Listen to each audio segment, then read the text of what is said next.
السلام علیکم ورحمۃ اللہ۔ عزیز طلباء و طالبات، امید ہے سبھی خوش و خرم ہوں گے۔ گزشتہ سبق میں ہم نے شاہ زور کاشمیری کے حالات زندگی اور ان کی شاعری کے متعلق پڑھا تھا۔ آج ہم ان کی نظم پری محل پڑھ رہے ہیں۔ تو نظم کا پہلا بند ہے: یاد ہے وہ وادی کشمیر کی فصل بہار، جب جنوں انگیز تھا رقص و سرود جوئے بار، نزہتیں مستی بداماں اور ابر کیف بار، جب عروس نو کی آرائش میں تھی مصروف کار، جب فضا میں رنگ برتے تھے گلوں کے کہکہے، ہر طرف نور آفریں تھے بلبلوں کے چہچہے۔ تو اس کی تشریح ہے: شاہ زور کاشمیری نظم کے اس بند میں فرماتے ہیں کہ کشمیر کا موسم بہار یاد ہے، جب پانی کی لہروں کا ناچ نغمے جنوں کی کیفیت پیدا کرتا تھا، جب بادل اپنے دامن میں مستی لیے نشہ والی بارش برسا کر نئی دلہن یعنی کشمیر کی سجاوٹ میں مشغول تھے، جب پھولوں کے کہکہے موسم میں رنگ بھرتے تھے اور ہر طرف بلبلوں کی چہچہاہٹ صبح کا پیغام دیتی تھی۔ بند نمبر 2 ہے: دامنے کوہسار تھا آئینہ نور ازل، دیکھ کر جس کو نکھرتے تھے حسین ڈل کے کنول، ڈال کر میرے سکون دل میں یک گونا خلل، لے گیا لطف بہاراں مجھ کو پریوں کے محل،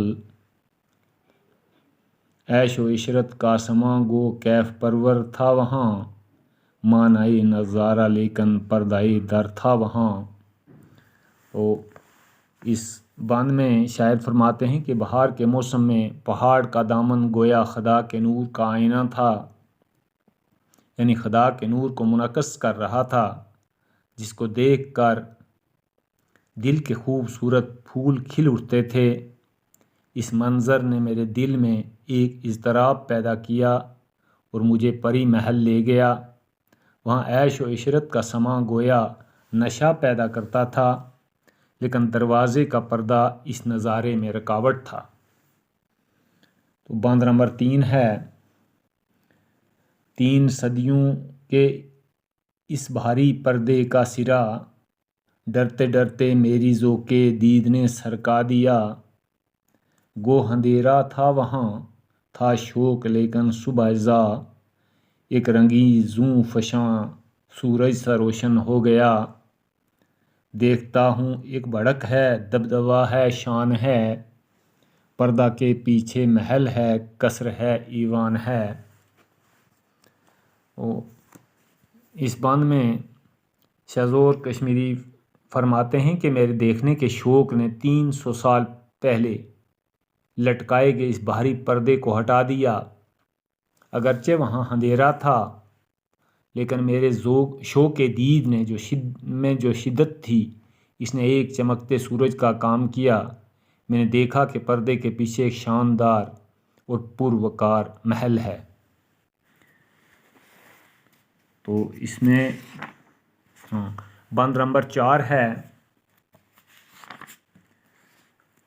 کوہ سبزہ پوش پر ہے ذو فگن قصر زری، طور کی بجلی ہے گویا محو جلوہ گستری، سبز جاڑی میں ہے بیٹھی کوئی رنگیں تیتری، یا زمرد زار میں ہے رقص فرما ایک پری، چاند اترا ہے فلک سے سرزمین حسن پر، سبت ہے یا کشکائے رنگیں جبین حسن پر۔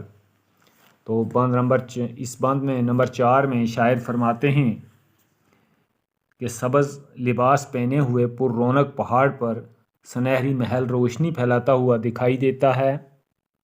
ایسا لگتا ہے جیسے کوہ طور پر بجلی چمک رہی، یا یوں محسوس ہوتا ہے کہ کوئی رنگین تیتری سبز جھاڑی میں بیٹھی ہے۔ ایسا محسوس ہوتا ہے کہ قیمتی پتھروں سے بھرے باغ میں ایک پری ناچ رہی ہے۔ یہ سماں ایسا ہے کہ حسن کی سرزمین پر چاند اتر آیا ہو یا حسن کے ماتھے پر ایک رنگین تلک لگایا گیا ہو۔ اور بند نمبر 5 ہے، بادائی تقدیس کے بادل چھلکتے ہیں یہاں، گل چٹکتے ہیں یہاں، بلبل چہکتے ہیں یہاں، نرم رو اور عطرزا جھونکے مہکتے ہیں یہاں، اور ملائک وجد میں آ کر لہکتے ہیں یہاں۔ ذہن شاعر کے تخیل کی یہ ایک تصویر ہے یا حسین پریوں کے دلکش خواب کی تعبیر ہے۔ تو شاعر فرماتے ہیں کہ ایسا لگتا ہے کہ یہاں پاکیزہ شراب کے بادل چھلکتے ہیں، کلیاں چٹکتی ہیں اور بلبل چہکتے ہیں، ہوا کے دھیمے دھیمے اور عطر بکھیرنے والے جھونکے یہاں ناز کرتے ہوئے ناچتے ہیں، یہاں فرشتے سرور میں جھومتے ہوئے محسوس ہوتے ہیں۔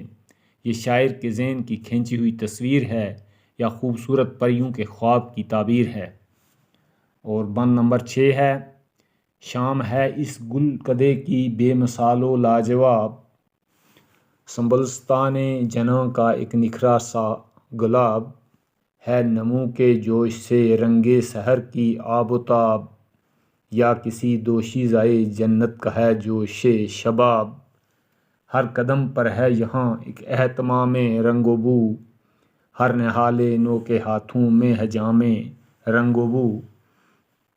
تو اس کی تشریح میں شاعر فرماتے ہیں کہ اس پھولوں سے بھرے ہوئے چمن کی شام بے مثال اور لاجواب ہے، جیسے جنت کے باغ کا ایک نکھرا ہوا گلاب ہو یا جنت کی کسی جوان حسینہ کی جوانی کا جوش ہو۔